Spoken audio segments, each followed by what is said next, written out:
രക്ഷയില്ല. ശരിക്കും കുറേ ദിവസമായിട്ട് ധീരന് വേണ്ടിയിട്ടുള്ള വെയിറ്റിംഗ് ആയിരുന്നു. ചില ഫസ്റ്റ് ഹാഫിൽ ഉടനീളം ചിരിയായിരുന്നു, സെക്കൻഡ് ഹാഫിലാകുമ്പോൾ കുറച്ചുകൂടി ത്രില്ലിംഗ് മോഡിലേക്ക് പോയി. അടിപൊളിയായിരുന്നു. I mean lot of good cast, right? പഴയ കുറെ നടന്മാർ ഒരുമിച്ച് വന്നിട്ട് റിയലി ഗുഡ്. അത് നമുക്കുണ്ടാകുന്ന മൈൽ സ്റ്റോൺസ് നമ്മൾ തന്നെ സെലിബ്രേറ്റ് ചെയ്യണല്ലോ. അടിപൊളിയാണ്, ഒരു രക്ഷയില്ല. ശരിക്കും കുറേ ദിവസമായിട്ട് ധീരന് വേണ്ടിയിട്ടുള്ള വെയിറ്റിംഗ് ആയിരുന്നു.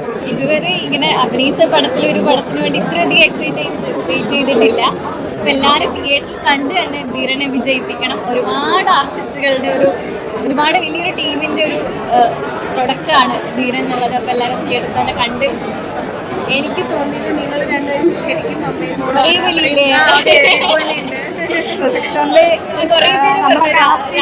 സാറിൻ്റെ അടുത്ത് ചെന്ന് കഴിഞ്ഞപ്പോൾ എൻ്റെ കഥാപാത്രം പറഞ്ഞു, എന്നെയും കണ്ടപ്പോൾ പറഞ്ഞു, ചേച്ചി നിങ്ങൾ രണ്ടുപേരും ഒരു സ്ഥലത്തെന്നാണോ വന്നതെന്ന് ചോദിച്ചു. അപ്പോൾ ഒരു സെറ്റിൽ ചെന്നപ്പം ചോദിച്ചു അമ്മയെ മോളുള്ളാന്ന് ചോദിച്ചു. അതുപോലെ ഒരു മകനെയും ഞങ്ങൾക്ക് ഒരു പോലെ രൂപത്തിലുള്ളത് വളരെ സന്തോഷമായി. അത് നമുക്കുണ്ടാകുന്ന മൈൽ സ്റ്റോൺസ് നമ്മൾ തന്നെ സെലിബ്രേറ്റ് ചെയ്യണല്ലോ. ഒത്തിരി എൻജോയ് ചെയ്തു. ഇതിന്റെ ഓരോ ഫേസും ഞാൻ എൻജോയ് ചെയ്യും. ഇപ്പൊ അഭിനയിക്കുമ്പോൾ അത് എൻജോയ് ചെയ്യുന്നു. നമ്മൾ പടം ഇറങ്ങാൻ പോകുമ്പോൾ നമുക്കൊരു ആൻറ്റിസിപ്പേഷൻ ഉണ്ടല്ലോ, പടം ഇറങ്ങാൻ പോകുന്നതിന്റെ എക്സൈറ്റ്മെന്റ്, അത് ഞാൻ എൻജോയ് ചെയ്തു. ഇനി എല്ലാവരും കണ്ടിട്ട് അഭിപ്രായം പറയുന്നത് എക്സ്പീരിയൻസ് ചെയ്യാൻ. നന്നായിട്ടുണ്ട്. 90s കോമഡിയുടെ വൈബൊക്കെ ആയിട്ട് ഒരു ന്യൂജൻ ടീം ചേരുമ്പോഴുള്ള ആ ഒരു വൈബാണ്.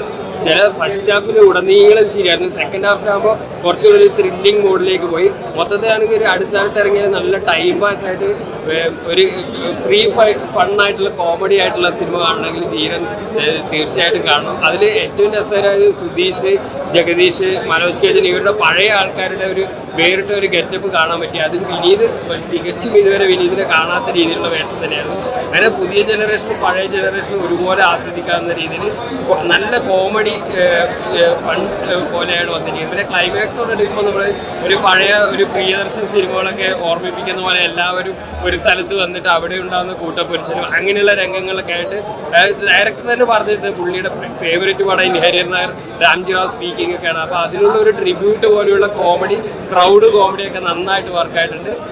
ചിരിച്ച് കാണാവുന്ന ഒരു സിനിമയായിട്ട് വന്നിട്ടുണ്ട്. അടിപൊളിയായിരുന്നു. I mean lot of good cast, right? പഴയ കുറെ നടന്മാർ ഒരുമിച്ച് വന്നിട്ട് റിയലി ഗുഡ്.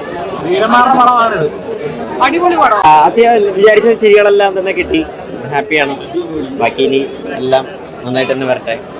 ആദ്യം ഒരു ടാഗ് ലൈൻ ഉണ്ടായിരുന്നു, ജൂനിയേഴ്സ് സീനിയേഴ്സ് എന്നൊക്കെ പറഞ്ഞിട്ട്. പക്ഷെ അതിന് പുറമെ എല്ലാം ഓവറോൾ എന്നുള്ളൊരു വന്നു തുടങ്ങിയിട്ടുണ്ട്.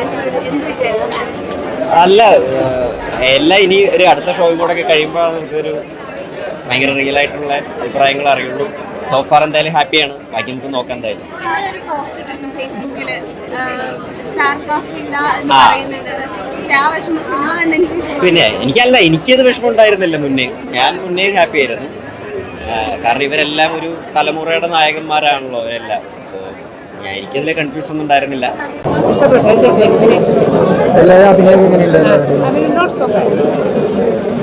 ചിരിക്കാൻ പറ്റിയ ഒരുപാട്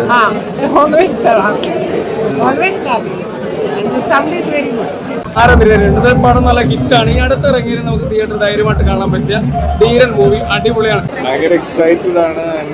ഒരുപാട് സന്തോഷമുണ്ട്.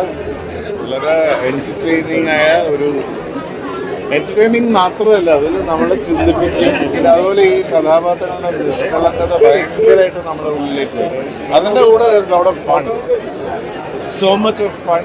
നമുക്ക് തിയേറ്ററിൽ പോയി എൻജോയ് ചെയ്യാം. പിന്നെ ഇൻക്രെഡിബിൾ പെർഫോമൻസസ്, ആക്ടേഴ്സ് എല്ലാവരും. ഞങ്ങളെല്ലാം ഷൂട്ടിംഗ് സമയത്ത് ചില സീൻസ് കാണും, ചിലത് ഡബിങ് സമയത്ത് ഫുൾ പടമായിട്ട് കാണില്ല. എനിക്ക് എസ്പെഷ്യലി എൻ്റെ എപ്പിസോഡ്സ് ഒക്കെ സെപ്പറേറ്റ് ആയിരുന്നു. പക്ഷെ അതെല്ലാം ഇപ്പം തിയേറ്ററിൽ നിന്ന് കാണുമ്പോൾ ആദ്യമൊരു സോഷ്യൽ മീഡിയ ചർച്ച ഉണ്ടായിരുന്നു, ജൂനിയേഴ്സ് സീനിയേഴ്സ്. ആ ഒരു സെപ്പറേഷൻ ഇല്ല, ഞങ്ങളപ്പം തന്നെ there is no juniors seniors, it's a blend of talents. Rajesh മാധവായാലും അഭിരാമായാലും ശബരീഷ് എല്ലാവരും, വിത്ത് അശോകേട്ടൻ, ജഗദീഷേട്ടൻ, സുധീഷ് എല്ലാവരുമായിട്ടൊരു ബ്ലെൻഡാണ്. അത് ആ സ്ക്രിപ്റ്റിൻ്റെ പവറാണ്. പിന്നെ ഡയറക്ടറുടെ കൺവിക്ഷൻ, പ്രൊഡ്യൂസേഴ്സിൻ്റെ കൺവിക്ഷൻ, ഇതൊക്കെ ഒത്തുവരുമാണ് ഇത്ര ബ്യൂട്ടിഫുള്ളായിട്ട്. തീർച്ചയായിട്ടും പ്രേക്ഷകര് വളരെയധികം ആസ്വദിക്കും. അതുകൊണ്ട് don't miss it, go to the theatre and watch. എന്ത് ചെയ്യുന്ന ഒരു അന്വേഷണമായിട്ടാണ് ഒരു പക്ഷേ സെക്കൻഡ് പാർട്ടിലേക്ക് വേണ്ടിയിട്ടാണ്. ഇറ്റ്സ് ഡിപ്പെൻസ് അല്ലേ, ഓൾ പോസിബിലിറ്റീസ് അതെ. പക്ഷെ എല്ലാത്തിനും പുറമെ പ്രേക്ഷകരുടെ ഒരു അംഗീകാരം, അപ്രീസിയേഷൻ, ദാറ്റ്സ് ഇമ്പോർട്ടൻറ്റ്. അതുണ്ടാവും തീർച്ചയായും. ഒരു കൂട്ടം തീരന്മാരുണ്ട് ഇതിൽ. നിങ്ങൾക്ക് എല്ലാവർക്കും ഇഷ്ടപ്പെടുന്നതാണ് വിചാരിക്കുന്നത്. ഒന്ന് കണ്ടിട്ട് നിങ്ങളുടെ എല്ലാവരും അഭിപ്രായം പറയും. എങ്ങനെയുണ്ടായിരുന്നു അവരുടെ പോകുമ്പോ എല്ലാരും പറഞ്ഞത് ഒരു റീയൂണിയന് വന്ന ഒരു ഫീലിംഗ് ആണ്. ഓ അതെ അതെ അതെ, അത് കണ്ടിട്ട് തന്നെ മനസ്സിലാക്കണം. എല്ലാവരും അത് കണ്ടു കഴിഞ്ഞാലേ കിട്ടുന്നുണ്ടാവും. അടിപൊളിയായിരുന്നു. ഈ സീനിയേഴ്സിന്റെ കൂടെയുള്ള എക്സ്പീരിയൻസ് എങ്ങനെയുണ്ടായിരുന്നു? ഓ ഭയങ്കര പിന്നെ അവിടെ അശോകന് ഒക്കെ നന്നായിട്ട് സുധീഷ് നല്ല ഇടയ്ക്കിടയ്ക്ക് നല്ല അടിപൊളി കോമഡി ചെയ്തു. കുഴപ്പമില്ല, നല്ല പടം. വിനീതൊക്കെ കുഴപ്പമില്ല, നന്നായിട്ടുണ്ട് പടം, നന്നായിട്ടുണ്ട്. എല്ലാവരും നന്നായിട്ടുണ്ട്. നല്ലൊരു സിറ്റുവേഷൻ കോമഡി വർക്കായിട്ട്